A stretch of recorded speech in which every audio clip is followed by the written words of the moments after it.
Paul was going to play on the left side as a number 8 in a 4-3-3. A tricky assignment at Huddersfield. How pleased are you with how you got through it? I'm happy that we are in the quarter-final. I'm happy that we won a match, especially after a defeat. It was the kind of game that a draw wouldn't be a drama. To take the match to Old Trafford wouldn't be a drama for us. But the game was difficult. I think they had a different approach than they had in the Premier League, obviously, because David knows that he doesn't need a point to stay in the Premier League. He knows that he can have a go, and they had that. So I think for the majority of the time in the first half, they were offensive, they were dangerous, they pushed us to a good defensive work. I think Victor and Chris, they were really good in a difficult match for them. Then in the second half we were in control. We scored the goal when we were already in control, and then we were in control for the rest of the second half, which was good. It could have been easier, but for VAR. Yeah. Your first experience of it as Manchester United? First experience on the bench, but in Portugal we have VAR. The Portuguese league is the league that I follow always when I am at home and I have nothing to do and I just want to enjoy. Football is my country, and I'm familiar with amazing results of the VAR and problems and frustrations. In Portugal happened a few times. A great VAR decision, minute 91, 92, that changed the result of the game. A penalty that was not a penalty, an offside that was not an offside. Top, and I think the feeling is amazing when the truth comes, but also problems, and one of the problems is exactly what happened today, which goes a little bit against the words of the protocol. Have you seen it? Seen it back? Yeah.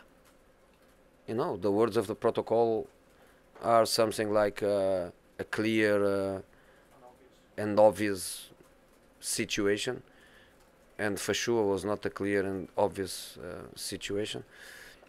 But we know that is experimental, and we have to accept. We have to accept. But I'm speaking after a 2-0 victory. So Jose, would you, if obviously if it hadn't won 2-0, it would have been 1-1 or something, you might have taken a different view, or it's harder to take, isn't it? You know, as you know, I'm close to win the best behaved manager in the Premier League this season. You know, so nothing can make me lose that trophy this seasons. The feeling is a bit strange, and I was sharing the feeling with David on the touchline and with Anthony Taylor, which is the moment of the doubt. We score a goal. I cannot be happy. David can see the goal, but he doesn't know that he goes to half time with 2-0 or with 1-0, and takes time, and then the decision comes. So we have to adapt to that waiting time, and we have to cope with the frustration when the decision goes against you. You have to cope with the frustration. At half time I had to tell 20 times to my analysts and my assistants to shut up, because I don't want the players at half time to know what happened. I want the players to feel that yes, it was an offside, so let's move on without being sad, without being unhappy. And they were around the computers and saying, wow, wow, wow, wow, wow, wow, shut up. We have to move on.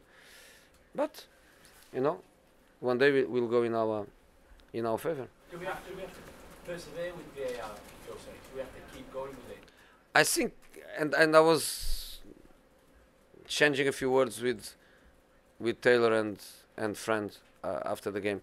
I think should be the referees to decide it, not us. I think it's something to them. Do they want it? Do they feel happy with it?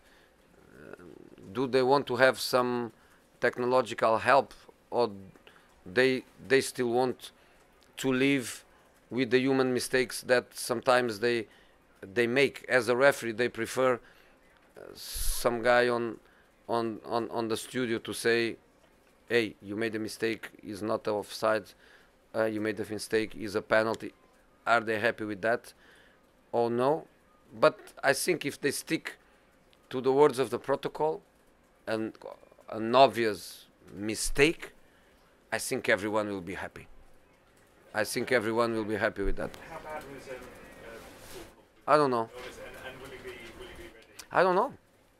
I don't know. I told you, I told before the game, when I was told by the doctor this morning that he was not coming, I told I don't want to know anything else about it.